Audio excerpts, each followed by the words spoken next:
Parce que Pierre a dit Jésus, mais maître, nous avons tout quitté. Si nous avons tout quitté, qu'est-ce que nous aurons? Nous avons quitté nos emplois, nous avons quitté nos études, nous avons quitté nos familles pour nous consacrer au ministère. Mais est-ce que nous sommes des perdants? Donc cette question a tout son sens aujourd'hui. Si nous devons vivre dans la vérité, alors que nous savons que nous vivons dans un monde pervers, nous vivons dans un monde où le mensonge semble être la norme, si nous devons vivre dans la vérité, mais pourquoi? Quel est le sens? Quelle est la raison? Quelles sont les raisons de vivre dans la vérité? Donc, je vais tenter de vous donner 2 éléments de réponse rapidement. Premièrement, nous devons vivre dans la vérité parce que la vérité libère. C'est la raison fondamentale. La vérité libère. Dans Jean 8, verset 32, Jean 8, verset 32, Jésus dit, vous connaîtrez la vérité et la vérité vous affranchira, vous rendra libre. Vous connaîtrez la vérité vous affranchira. Ici, le verbe connaître, c'est pas le simple fait d'avoir une information, c'est pas le simple fait d'avoir une connaissance, mais connaître ici, c'est avoir une relation avec la vérité. Donc c'est avoir une relation avec la parole, puisque la parole c'est la vérité. C'est avoir une relation avec Dieu, puisque Dieu est la vérité. C'est avoir une relation avec Jésus-Christ, puisqu'il est la vérité. Et c'est avoir une relation avec le Saint-Esprit, parce qu'il est la vérité. Donc dans Genèse, chapitre 4, la Bible dit, Adam a connu Ève et elle enfanta. Ce n'est pas que Adam a eu de l'information sur Ève. Ce n'est pas que Adam s'est renseigné sur Ève. Mais Adam a connu Ève. Adam a eu des rapports avec Ève. Paul plus tard va dire, s'ils eussent connu le Seigneur, ils ne l'auraient pas crucifié. Est-ce qu'en réalité, ceux qui ont crucifié notre Seigneur, est-ce qu'ils ne l'ont pas connu vraiment? Ils ont connu qu'il était charpentier. Ils ont connu qu'il était fils de Joseph et de Marie. Ils ont connu les frères, les sœurs de Jésus. Ils ont connu qu'il est né à Jérusalem, à Bethléem. Donc ils ont de l'information sur Jésus. Malgré tout, Paul dit, s'ils l'eussent connu. Donc du coup, la connaissance ici, ce n'est pas le simple fait d'avoir une information, mais c'est avoir une relation, c'est avoir une intimité. Donc Jésus dit, vous connaîtrez la vérité et la vérité vous affranchira. Donc la raison fondamentale que nous devons vivre dans la vérité, parce qu'elle nous affranchit, elle nous rend libres. Elle nous rend libres. Plus tard, dans le même chapitre, le verset 34, Jésus dit en vérité, Jean 8, verset 34, en vérité, je vous le dis, leur répliqua Jésus, quiconque se livre au péché est esclave. Pourquoi? Parce que, en réalité, nul n'est libre totalement. Soit on est esclave du péché, soit on est esclave de Dieu.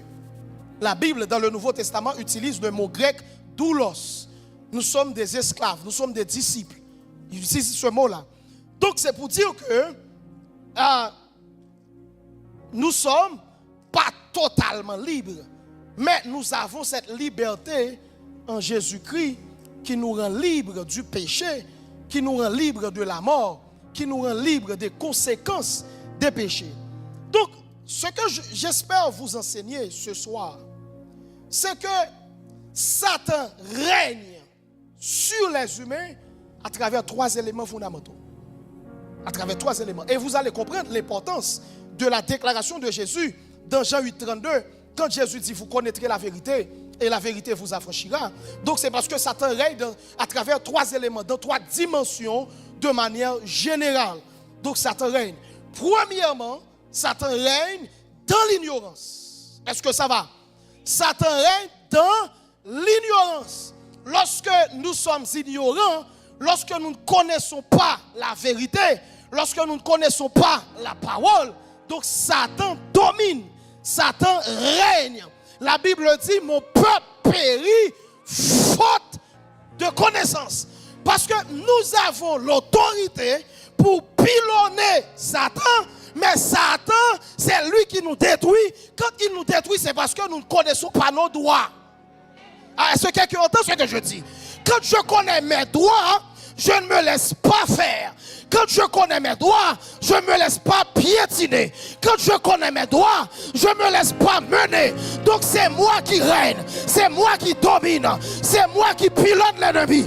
Jésus dit, je vous ai donné le pouvoir de marcher sur la puissance de l'ennemi, sur toute sa puissance. Et rien ne pourra vous nuire. Je vous ai donné le pouvoir.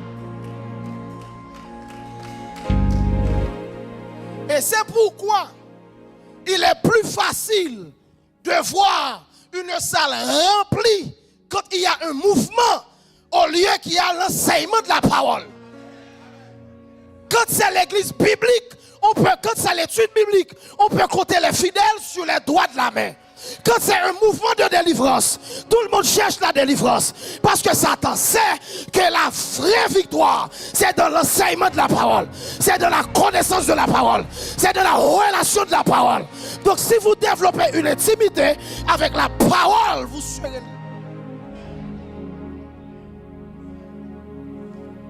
L'ennemi fait tout pour nous tenir dans l'ignorance.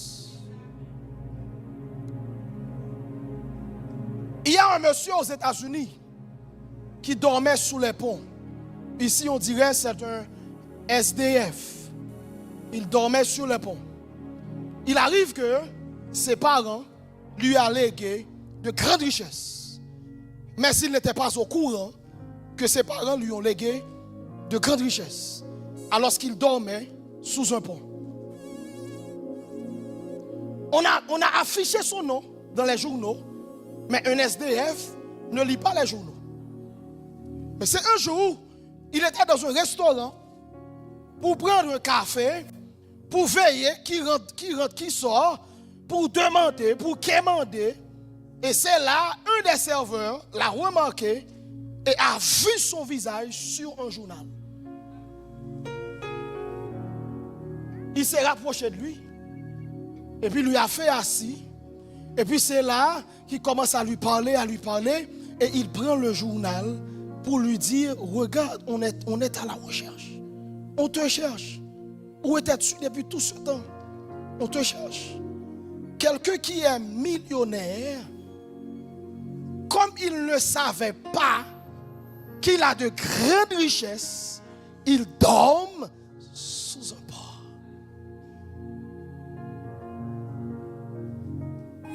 Parfois, nous subissons les événements de la vie simplement parce que nous ne connaissons pas nos droits en Christ.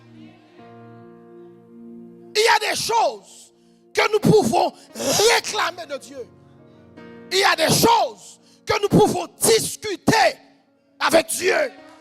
Parfois, à partir de notre intimité avec Dieu, on peut passer à un niveau. Je ne fais pas que demander, je peux réclamer. Je ne fais pas que demander, je peux discuter.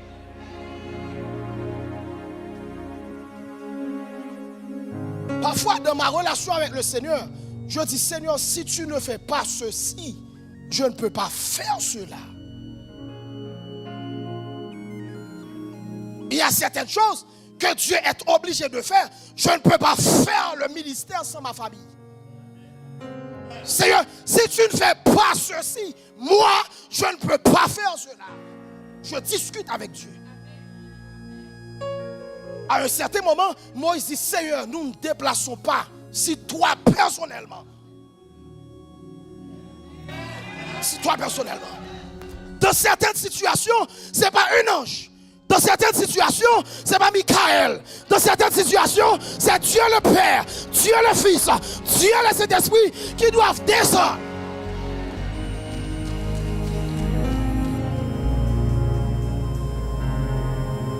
Ce monsieur, il est riche, mais il dormait sous un pont parce qu'il ne savait pas qu'il est riche.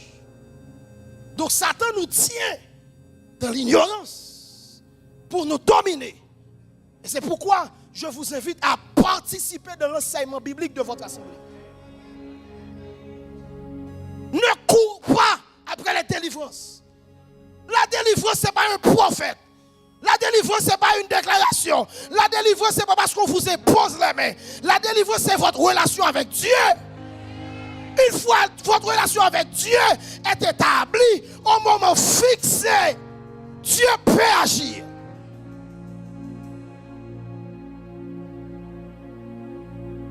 Notre vie n'est pas conforme avec la parole.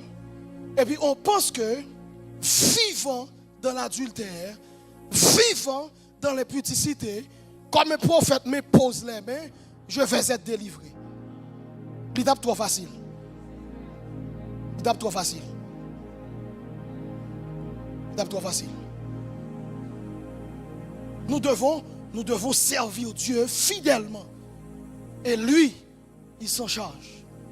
Cherchez premièrement le royaume et la justice et les autres choses